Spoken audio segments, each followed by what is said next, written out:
Hi guys, today I'm going to show you how to be making some bread.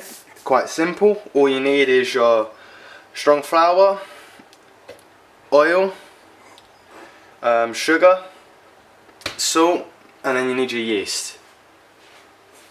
So first thing you want to do is you want to sieve your flour. I've already done that, so all you do, add it into your bowl like so. Put it to the side. Then the next thing, you want to add your salt. So not a lot, about that much I'd say. And it goes. Grab yourself 300 milliliters of temp water. So that would be warm water.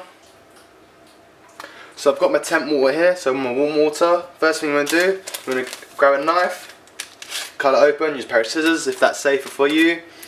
Add in your 7 grams of yeast to your warm water. Then what I like to do is I like to add some sugar to it because it helps it, work faster. So the sugar and the yeast work together. So the sugar works as an energy, as a food, so the yeast activate. So I also leave my salt away from my yeast because it will start to kill it gradually. So you let it infuse by itself. Okay, whilst we're waiting for that to fizz up and work, so a few things I want to talk about is that, so the reason why we use strong flour is because it has quite a lot of elasticity inside of it and has quite a lot of gluten. Different ways of making your bread brown, should we say, add colour. You can use your milk, you can use egg, I've seen people use water, or a bit of flour for dusting, so then when it cooks it starts to brown off.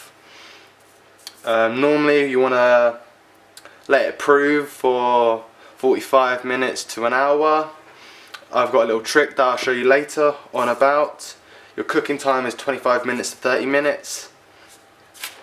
What else? Oh yeah, making sure your temp water is around about 37 degrees. That's really it. So yeah, so more about the yeast and why we didn't put the salt with it. So the salt works as like an agent, so it kills it, so it retards it, if that makes sense. So that's why I keep it separate. So the salt's in here, and the sugar's working as a food, so it helps it activate quicker. Okay, all you got to do now is add your oil in. Making sure you get every bit. You can use a fork for this just to mix it together. And then now your yeast has started to activate, you can pour it in gradually.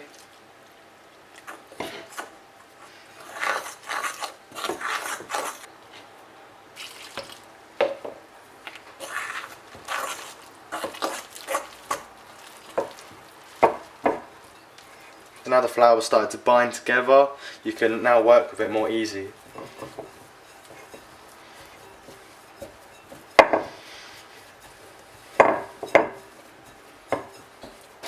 The more you knead it, so I'd knead my dough for about 10 minutes straight, so it adds more elasticity towards it, and then the gluten starts to work inside of itself as well.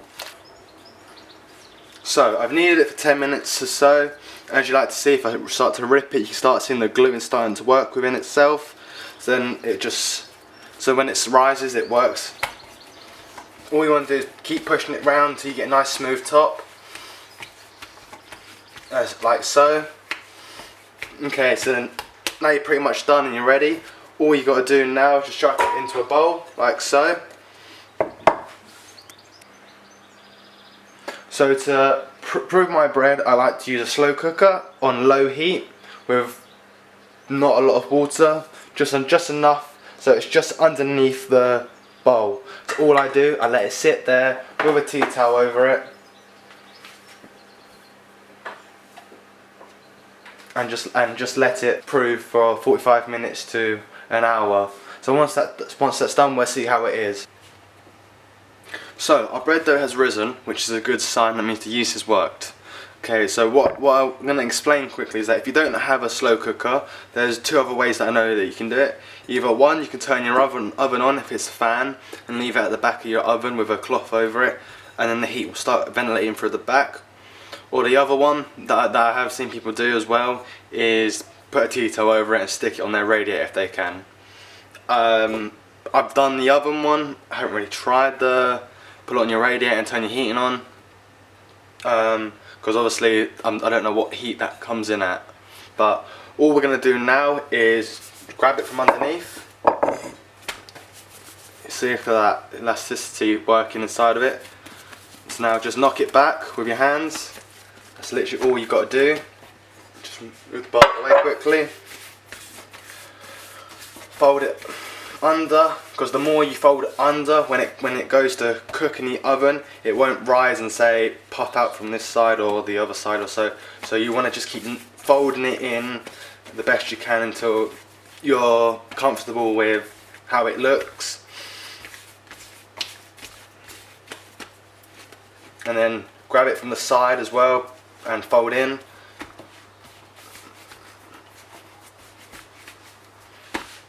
Tuck it in, that's all you want to do. There we go. I'd say that's quite perfect for a nice loaf of bread. You could buy a loaf tin if you like and chuck it in there, and then when it rises it should shape into itself. Or you could do the other one, use a Scotch scraper, cut it into individual pieces, roll them into little dough balls, etc. You can make a plait if you like to. It's really up to you. All you got to do is cut it into 3 individual pieces, roll them out into little sausages, and then obviously make a plait. And then obviously keep tucking the ends, because if not, when it goes to cook, the plait will start to fall apart. Okay, so I've stuck it on the tray. All we've got to do now is egg wash. Some people also like to let it prove for its second bit, so it already adds height towards it. So then all it's got to do is cook inside. But I like to just prove it once and then put it in the oven. But normally when you prove it twice, it's normally when you got shapes such as making plaits, etc. and all the other stuff. Okay, so let's egg wash this quickly. Making sure you put the minimum on as well, because if it pours down the side, it all scrambles around the sides and then you're having to sit there and picking it off. But then obviously when you eat it, you'll be able to taste egg quite a bit. All you want to do is brush around the sides, making sure it's all coated correctly.